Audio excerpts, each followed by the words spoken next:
Assalamualaikum warahmatullahi wabarakatuh. Saya Tata Permata Rakasiwi, NIM 1102001055. Kelas 1A, jurusan D3 Reka Medis dan Informasi Kesehatan Stikes Darmalan Bau Padang. Anatomi dan fisiologi sistem pernafasan. Anatomi sistem pernafasan, secara umum, udara masuk dan menetap dalam sistem pernafasan dan masuk dalam pernafasan otot sehingga trakea dapat melakukan penyaringan, penghangatan, dan melembabkan udara yang masuk. Juga melindungi organ yang lembut. Persiapan ini disebut inspirasi dan menghembuskan disebut ekspirasi. Respirasi atau pernafasan dapat dibedakan antara dua jenis, yaitu yang pertama, respirasi luar yang merupakan pertukaran antara O2 dan CO2 antara darah dan udara. 2. Respirasi dalam yang merupakan pertukaran O2 dan CO2 dari aliran darah ke sel tubuh. Dalam mengambil nafas ke dalam tubuh dan membuang nafas ke udara dilakukan dengan dua cara pernafasan, yaitu respirasi atau pernafasan dada. Otot antara tulang rusuk luar berkontraksi atau mengerut, tulang rusuk terangkat ke atas, rongga dada membesar dan mengakibatkan tekanan udara dalam dada kecil sehingga udara masuk ke dalam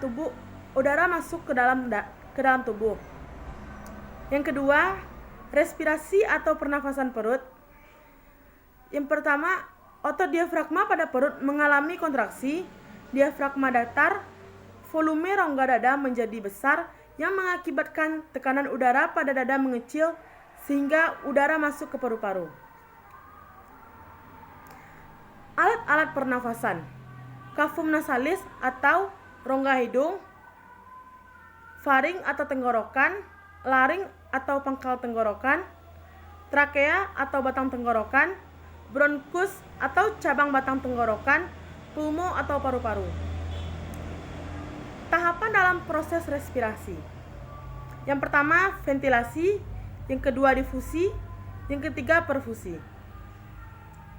Ventilasi adalah pernafasan ventilasi adalah proses menggerakkan udara yang masuk dan keluar dari paru-paru untuk memfasilitasi pertukaran gas dengan lingkungan internal tubuh, terutama dengan memasukkan oksigen dan membuang karbon dioksida.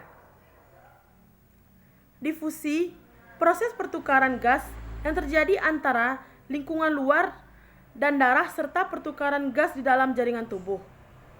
Difusi akan terjadi dari daerah konsentrasi tinggi ke rendah, yaitu dari kapiler darah ke alveoli. Pertukaran gas ini adalah pertukaran antara oksigen dan karbon dioksida. Saat oksigen masuk, maka karbon dioksida akan dilepas oleh kapiler alveoli untuk dibuang.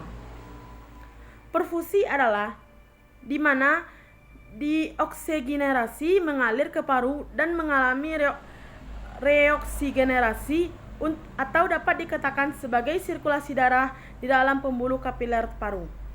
Baiklah, hanya itu yang dapat saya sampaikan. Terima kasih. Assalamualaikum warahmatullahi wabarakatuh.